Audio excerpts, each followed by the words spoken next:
Samedi matin, à Paris, à la une de l'actualité, cette réaction. Ils ont dû penser qu'ils avaient une carte à jouer. Ils ont surtout fait du bruit. Mahmoud Ahmadinejad ironise, les grands du G20 ont dénoncé la deuxième usine d'uranium iranienne. Cette découverte conclut un sommet économique sans grande décision. Le coup de l'intimidation, Al-Qaïda menace l'Allemagne. Un suspect a été arrêté à Stuttgart. Le groupe terroriste profère souvent des menaces à la veille d'élections. Les Allemands seront aux urnes dimanche. Un village d'irréductibles. Depuis 26 ans, les francophonies en Limousin défendent les théâtres en langue française. Son président Jean-Marie Borzex est notre invité. À tout à l'heure. Bienvenue à tous. Ils ont fermé le banc. Les grandes dames ont rangé leurs toilettes et leurs maris, leurs promesses. L'immense G20 de Pittsburgh aura donc accouché d'une souris. Pour donner le change, Barack Obama a approuvé l'idée de faire de ce forum la référence mondiale économique. Ainsi, tous les participants ont sorti leurs agendas. Prochaine réunion en juin au Canada, en novembre en Corée du Sud et en France. Ce sera en 2011. Et pendant ces grands travaux, les faillites continuent. Une banque américaine, la Georgian Bank, a mis la clé sous la porte. C'est la 95e depuis le début de cette année. Alors peut-être pour masquer leurs indécisions, ces 20 chefs d'État ou de gouvernement ont bénéficié d'un contre-feu opportun. La découverte choc est venue d'Iran et de son programme nucléaire. Une découverte très vite commentée. Sylvina Carbone. Il a suffi d'une conférence de presse à Pittsburgh et tous les regards se sont tournés vers ce site, le deuxième centre d'enrichissement d'uranium iranien près de Téhéran. Sa construction remonterait à 2005 ou 2006. Pour Washington, Londres et Paris, aucun doute, l'Iran a caché l'existence de cette centrale à l'AIEA.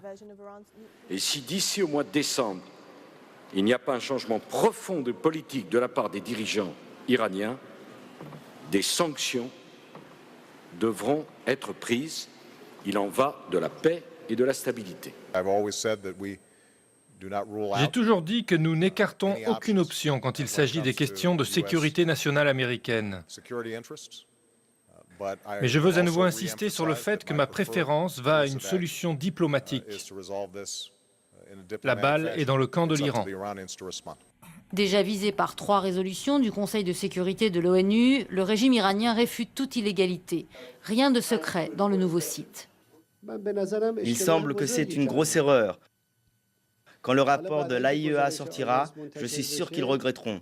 Je pense qu'ils le regrettent déjà. Téhéran affirme avoir déclaré le site à l'AIEA à l'avance. Pour l'AIEA, l'annonce remonte à quelques jours. De quoi alimenter les débats le 1er octobre lors de la rencontre avec le groupe des 6. Il peut rester autant qu'il veut. Lula accorde une sorte d'asile politique à Manuel Zelaya. Un peu plus tôt, Celso Amorim a lui aussi pris la défense du président hondurien déchu. À l'ONU, le ministre brésilien des Affaires étrangères a déploré le harcèlement exécuté par les putschistes honduriens. Ces derniers auraient diffusé un gaz pour débusquer Manuel Zelaya de l'ambassade du Brésil au Honduras. Il y vit reclus depuis 5 jours. Le docteur du président hondurien déchu témoigne. À l'intérieur de l'ambassade, pour autant que je sache, les effets toxiques des produits chimiques qui ont été lancés semblent avoir fait saigner les gens. C'est un produit chimique qui affecte la coagulation du sang et les gens à l'intérieur saignent de partout, les yeux, le nez. Ça doit passer par le système respiratoire. Position définitive ou pas, l'ONU a coupé le sifflet à André Rajoelina. Les États d'Afrique australe se sont opposés à une prise de parole du président malgache autoproclamé. La crise politique sur la Grande Île dure depuis mars dernier. Raid israélien hier soir sur le nord de Gaza. 3 Palestiniens ont été tués, 3 autres blessés. De sources médicales, 4 victimes seraient du djihad islamique.